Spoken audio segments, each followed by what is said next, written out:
Você sabe o que é gerenciamento de riscos e mapa de riscos? E mais, o que é matriz de riscos? Embolei tua cabeça, não é mesmo? Então vem comigo.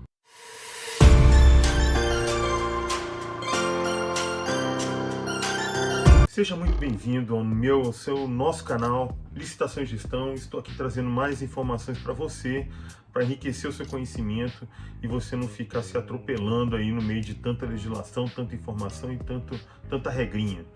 Meu nome é Frederico, para quem não me conhece, sou servidor público há 26 anos e trabalho com licitações há muito tempo, né, quase durante esse tempo todo. E leciono também desde 2013 nessa área. E eu estou aqui para poder te ajudar a desvendar alguns mistérios desse mundo aí, beleza? Bom, hoje nós vamos falar sobre gerenciamento de riscos. Vamos começar com aquele nosso trabalhinho de arqueólogo, né? Vamos começar a escavar aqui para poder puxar informação. Onde é que começou a surgir isso, né? Quando é que começaram a tratar desse assunto? Quando é que ele começou a vir à tona? Tem muito tempo, mais precisamente no âmbito de regulamentos do Executivo Federal voltados para a contratação de TI. TI, para quem não sabe, Tecnologia da Informação. Eu estou falando de uma forma geral. Tem uns que falam, é TIC, né? Porque entende a comunicação e tal, tem a internet das coisas. Eu não vou ficar me apegando a esse detalhezinho, não. TI, tá bom? Vamos combinar assim. Então isso começou lá em 2008, saiu lá o primeiro regulamento do Executivo Federal, que é a IN4. A IN4 de 2018 tratava desse assunto, lá nos seus artigos 15 e 16, e não chamava esse trabalho de gerenciamento de riscos, ele chamava de análise de riscos. Depois é que mudou a nomenclatura. Em 2010, veio uma nova instrução normativa da área de TI, também número 4, só que 2010, de novo tratando dessa questão aí, né, mantiveram essa informação lá, que tem que fazer esse trabalho de gerenciamento de risco, já no artigo 16 daquela norma. Essa norma foi revogada somente em 2019, com a edição da IN1, o IN1 de 2019. Depois da IN1 de 2019, que ainda era tratada no âmbito da legislação antiga, que tem hora e data para morrer, nós sabemos disso aqui, veio uma nova norma de TI, gente. Para quem não sabe, o Executivo Federal já tem uma nova norma de TI. Atenção, não esqueça disso. Então é a IN 94 de 2022, anota aí para você não esquecer. A nova norma que regulamenta as contratações de soluções de TI é a IN MGI/ME número 94 de 2022. Tá? Por que eu estou reforçando tanto essa informação? Porque tem gente que parou na IN1 de 2019, tá? E detalhe, ela foi revogada, tá? Professor, ela foi revogada? Foi revogada. Foi revogada quando veio essa nova IN aí, foi em dezembro do ano passado. Então ela foi revogada, dia 23 de dezembro de 2022, tá? Morreu, acabou, enterra e encerra o assunto. E então nós estamos trabalhando com essa IN. IN nova já, isso para qualquer tipo de contratação de solução de TI. Então, nós falamos até agora só de contratações de TI, agora nós vamos falar de serviços. Serviço de uma forma geral, já englobando inclusive prestação de serviço com dedicação de mão de obra exclusiva. Do que eu estou falando? Para quem sabe, eu estou falando da IN5 de 2017, velha conhecida nossa, que foi recepcionada pela IN 98 de 2022, também no final do ano passado. Então ela foi recepcionada no âmbito da Lei 14.133. Então ela vale tanto para a legislação antiga, 8.666, 10.520, RDC, quanto para essa nova norma, que é a 14.133, que já não está nem tão nova assim, né? Eu fiz um balaio de gato, né, com vocês aqui, falei um monte de norma, né? Então vamos só fazer um resuminho aqui, só para ficar bem claro, tá? Contratações de TI, IN 94 de 2022. Contratação de serviço, IN5 de 2017, recepcionada pela IN 98 de 2022. Tá tudo bem até aí? Então vamos prosseguir. Lembrando, a IN 94, no seu artigo 44, revogou a IN1 de 2019. Não esqueça disso. Bom, se você está gostando do vídeo até aqui, gente, eu já peço logo para você para deixar um like aí, né, gente? Não custa nada, para poder ajudar aí o canal e poder impulsionar, né? E se você está gostando de verdade, já compartilha também o vídeo. Vai lá, se inscreve no canal, ativa o sininho. Isso é muito importante, gente. Realmente é importante demais para mim, para continuar fazendo esse trabalho. Para quem acompanha outros canais, outras lives, você vê que muitas vezes a gente se depara com lives assim mais rasas, ou com conversas mais que não trazem tanta informação, e eu realmente estou empenhado nisso. Você pode ver os meus vídeos e pode confirmar. Eu realmente me aprofundo no assunto e estou aqui para te ajudar. E eu não estou ganhando nada por isso, tá bom? Então, agradeço de coração se puder me ajudar. Mas vamos lá, vamos seguir aqui. Bom, então a gente vai falar, na verdade, de gerenciamento de risco, é o que a gente está falando até agora, né?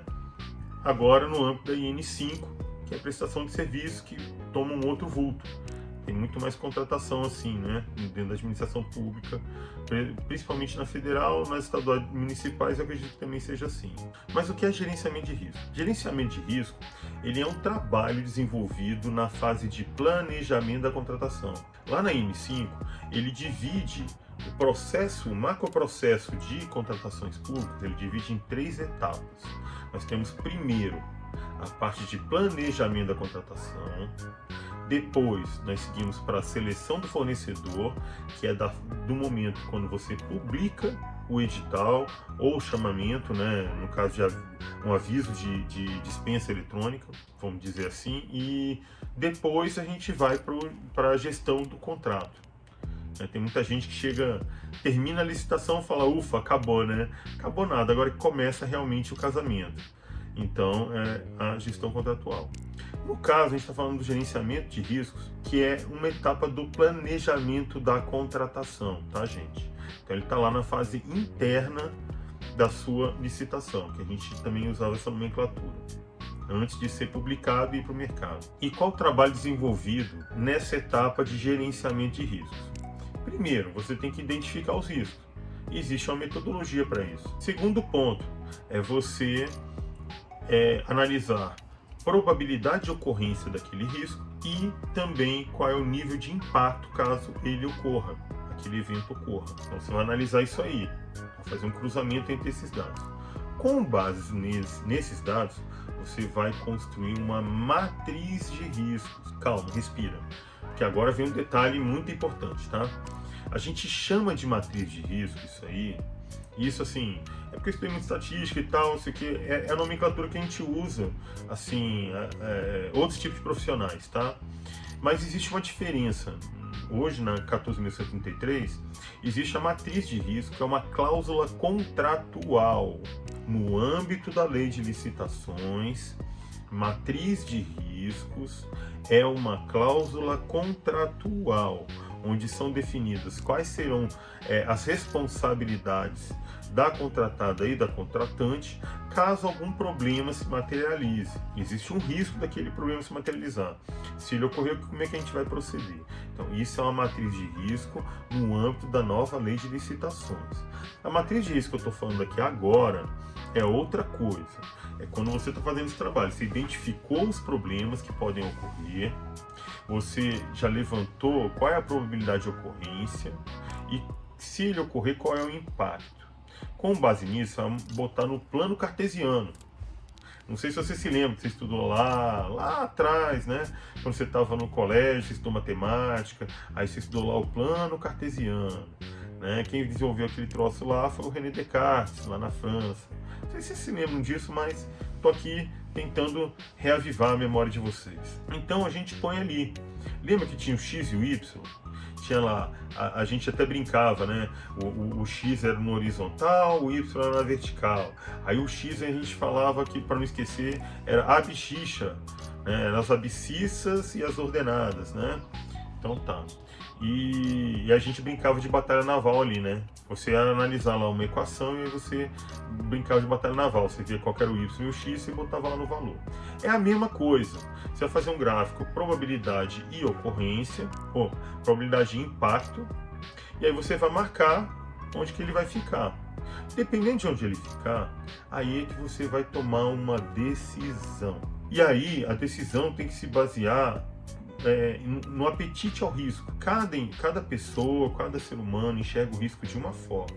Às vezes um risco que para mim é uma coisa muito séria, para outra pessoa pode não ser uma coisa muito problemática. Então, isso tudo tem que ser avaliado. E é claro que quando você vai fazer um trabalho desse, não sou só eu, são vários profissionais que estão trabalhando. Então, a gente fala que é o apetite de risco do órgão, não é meu, do Frederico, que está trabalhando ali. Não é só a minha opinião que vai imperar. Então, a gente vai analisar o nível de apetite ao risco daquela organização.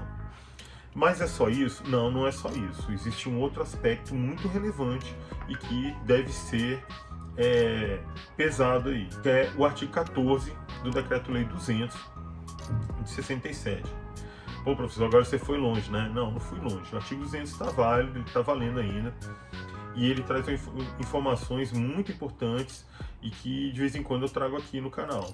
Esse artigo 14 especificamente é um que eu tenho um carinho aí e bora para a leitura, né? Artigo 14. O trabalho administrativo será racionalizado mediante simplificação de processo e supressão de controles que se evidenciarem como puramente formais ou cujo custo seja evidentemente superior ao risco. Então é isso. Se você tiver um custo, você vai tratar um risco, você decidiu tratar um risco, aí você vai ver que o custo para tratar aquele risco é superior ao benefício, né? A você tá impedindo que aquele risco ocorra ou diminuindo o seu impacto, você não deve prosseguir com ele. Quer dizer, para que você vai ter um custo maior para isso? Não vale a pena. Então, não pode esquecer de jeito nenhum desse detalhe. E aí eu te pergunto, tá, beleza, eu decidi fazer o tratamento do risco. Aí você tem dois tipos de ações, dois tipos de medidas a serem tomadas. Você tem aquela medida que você vai preparar ela para que ela seja tomada para que o risco não ocorra. Você não quer que o risco ocorra, então existem essas ações que vão impedir que o risco ocorra. E existem outras ações, que são aquelas ações que, caso o risco ocorra, eu vou diminuir o impacto dele dentro da minha organização ou para a sociedade. Esse tipo de ação nós chamamos de medidas mitigatórias. Pessoal, tem gente que fala esse nomezinho porque achou bonito, mitigatória, para tudo quanto é coisa. Mitigatória é quando você vai reduzir o impacto caso o problema se materialize, tá bom? Então não vamos esquecer isso também não, tá, gente? Esse é o detalhe. Então vamos falar direito, vamos falar certo, não vamos ficar falando bobagem por aí, tá bom? Bom, até agora a gente só falou de risco. Mas o que é risco, né? O que eu estou falando aqui? Por que eu estou tratando disso? O que é o risco, né? Risco de quê? É o risco. Primeiro, nós temos dois aspectos aqui. Nós temos o risco de que ocorra um evento e que impossibilite que eu alcance uma necessidade pública. Lembra disso? No final das contas, a gente sempre está tratando disso aqui, gente. Assim, a gente está buscando atender uma necessidade pública. Foi assim, como é que funciona? Vamos recapitular aqui. Veio a área demandante dentro do teu órgão e fala, olha, eu estou com este problema aqui. E ele registra no DFD, Documento de Formalização da Demanda. Uma vez registrado lá no DFD, no nível tático, quem me acompanha aqui já sabe essa diferença. Então, você está lá no nível tático, um ano antes da contratação, você apresenta o DFD, e junto com outros DFDs vão ser todos analisados, aglutinados e tal, trabalhados. E aí, com base nisso, vai ser construído um plano de contratações anual, que é o PCA. Tudo isso no nível tático. Então, elabora o PCA, ele é aprovado pela autoridade competente e tal. No ano seguinte, com a aprovação orçamentária e tudo, ele começa a ser executado. Aí, no nível operacional, chão de fábrica, lá cada licitação, eu vou lá naquela demanda específica, resgato o DFD e com base nele eu começo a instruir o meu processo. Com o que? O ETP, os estudos técnicos preliminares. No ETP eu vou analisar o problema que está lá, vou levantar todas as soluções que existem, ou pelo menos as que eu encontrar no mercado, E com base nisso, eu vou eleger a que melhor atende aquela necessidade e eu vou indicar isso para que seja feita uma contratação ou uma aquisição. É isso. Então, o risco é de você sair de A e não conseguir chegar em B. Isso é o risco. Mas é só isso? Gente, o legislador fez um negócio bem interessante, né? Ele ainda colocou lá o artigo 11 na 14.133, que traz os objetivos do processo licitatório. E que objetivos são esses? Então vamos lá, vamos recordar aqui. Inciso primeiro é você obter a proposta mais vantajosa, obedecido o ciclo de vida do produto. Esse é o primeiro, inciso primeiro. Além de você estar querendo atender aquela necessidade, você ainda tem que ficar atento para isso e para os demais que eu vou falar. Inciso segundo é você dar tratamento isonômico para os interessados em contratar com a administração e garantir a competitividade. Terceiro é você evitar sobrepreço. Tá? Então, são preços que estão superiores ao que se estima ser o preço do mercado. Preços inexequíveis, que são aqueles que o cara oferece um preço muito baixo, ele não vai dar conta de executar, porque ele está abaixo do custo dele de produção ou de entrega, que ele obteve o bem, né, ou de prestação de serviço. E superfaturamento, que aí já é até crime, né? Então, esse aí é o inciso terceiro. E o inciso quarto, finalmente, que é o último, trata do quê? Inovação. Você tem que procurar inovar, que é uma coisa muito complicada dentro do serviço público, a gente ainda é muito burocrático, tá? Falo isso de carteirinha. Eu já me deparei com muita barreira na minha vida profissional, mas a gente vai trabalhando e vai procurando janelas de oportunidade para tentar melhorar o serviço público e dar um atendimento melhor para a sociedade, gastando de forma responsável. E que mais? Desenvolvimento nacional sustentável. De novo, a questão da sustentabilidade. Então, além de você buscar atender aquela necessidade pública, você tem que seguir esses 4 incisos que estão lá no artigo 11 da Lei 14.133 de 2021. Né? E os riscos? Os riscos são de você não conseguir alcançar esses objetivos e nem atender a necessidade pública. Mas é só isso, professor? É só isso, gente. É isso. Então eu estou antevendo algumas situações que podem comprometer o alcance disso aí que eu preciso de alcançar, gente. É isso. Risco é isso. Tá bom? Mas vamos lá. Quem é que vai fazer esse trabalho de gerenciamento de risco? Quem que vai? É a equipe de planejamento da contratação, de acordo com a INC. Quem vai designar essa equipe de planejamento da contratação? É a autoridade competente responsável pela área de licitações. Tá lá falando. E quem é essa autoridade competente? Não sei, depende do teu órgão. Como é que está o seu regimento interno? Como é que vocês fazem aí? Depende de você. Não sou eu que vou definir. A lei fala em linhas gerais. A norma, né, o regulamento, fala em linhas gerais. Então é isso. Você vai ter que ver no seu regimento interno. E quando que eu vou fazer isso? Quando também é muito importante. De acordo com o artigo 26 da CN5, lá fala o seguinte: você vai juntar esse mapa de risco que você vai elaborar na fase de gerenciamento de risco em algumas ocasiões. Na primeira ocasião é depois do ETP. Você elaborou o ETP, você vai juntar o mapa de risco. Né? Muito provavelmente ele é baseado no quê? Ele é baseado na solução que você elegeu como se fosse a melhor a atender aquela necessidade pública. O segundo momento onde você deve juntar o mapa de risco de acordo com a IN é depois da elaboração do termo de referência ao projeto básico. Eu não sei se, assim, me parece algo mais burocrático nesse caso, tá? Porque você acabou de juntar depois do ETP, talvez seja porque depois disso você acaba fazendo uma pesquisa de preço mais pormenorizada, talvez seja por conta disso.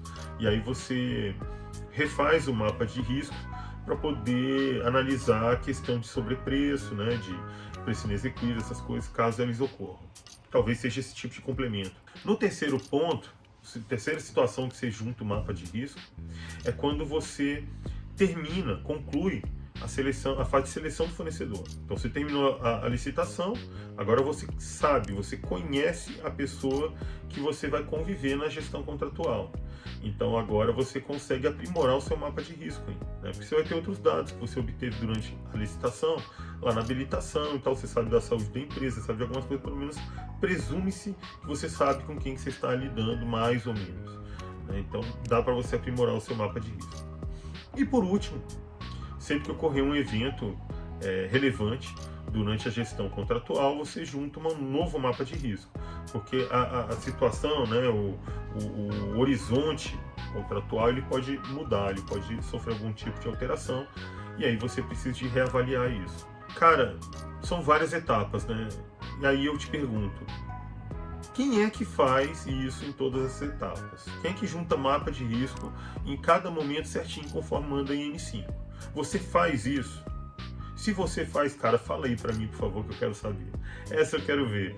Porque assim, eu não me lembro de ter visto algum órgão que faça todas as etapas, gente. De boa.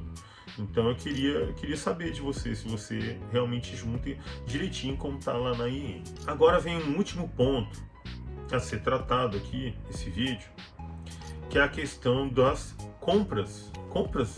Compras. Vou comprar um produto. Porque assim, nós falamos até agora do que? Vamos lá. Eu falei da IN 94 de 2022, que trata de soluções de TI. Eu falei de serviço, da IN 5, que foi recepcionada pela IN 98 de 2022. E compras? Eu não tenho um regulamento, pelo menos no Executivo Federal, que trata de compras. É interessante que semana passada saiu um compêndio das perguntas mais frequentes da nova lei de licitações, que foi elaborada pela AGU. Cara, um material bem bacana, foi muito celebrado, né? Eu mesmo divulguei aqui no canal, e é interessante, ele traz muita informação boa aí, o trabalho da AGU, né? Eles estudaram e tudo para poder desenvolver esse trabalho com o intuito, claro, obviamente, de ajudar o gestor público aí, todos aqueles envolvidos em licitações públicas. E lá tem uma parte muito interessante logo no início, que ele recomenda que para compra se utilize a IN5, né, na medida do possível. Agora, a gente tem que entender também o contexto que eles colocaram lá. Eles colocaram dizendo o seguinte: como a nova lei de licitações ela privilegia a etapa de planejamento da contratação, então, e a IN5 é muito trabalhada nesse ponto, e ele explica muito bem isso lá no compêndio, que é interessante que se debruce sobre essas questões de planejamento, principalmente quando for fazer compras, né, ao invés de contratação de serviço. Mesmo assim, você utilize alguns requisitos que estão lá no IN5. Por quê? Porque foi um trabalho bem desenvolvido, né? Então, por isso que tem essa recomendação de utilizar a IN5 para compra. Mas você tem que entender o contexto, tá? E por que eu estou falando isso? Lá no artigo 5º da Lei 14.133, o legislador trouxe vários princípios, alguns novos, no âmbito das licitações públicas. Vamos dizer, das contratações públicas, né, que é mais amplo, tá? Que aí engloba também dispensa e inexigibilidade. E um outro princípio que tem lá é o princípio da eficiência. A gente tem que ser eficiente, tem que fazer cada vez com menos e obtendo maior resultado em menos tempo. E aí vem um detalhe, né? Lá nas compras diretas, que engloba inexigibilidade e dispensa de licitação, a gente tem um detalhe lá no artigo 72, que ele fala do rito procedimental para você fazer uma contratação direta. E logo no inciso 1º tem um termo lá que todo mundo se apega a ele, que ele fala quando for o caso.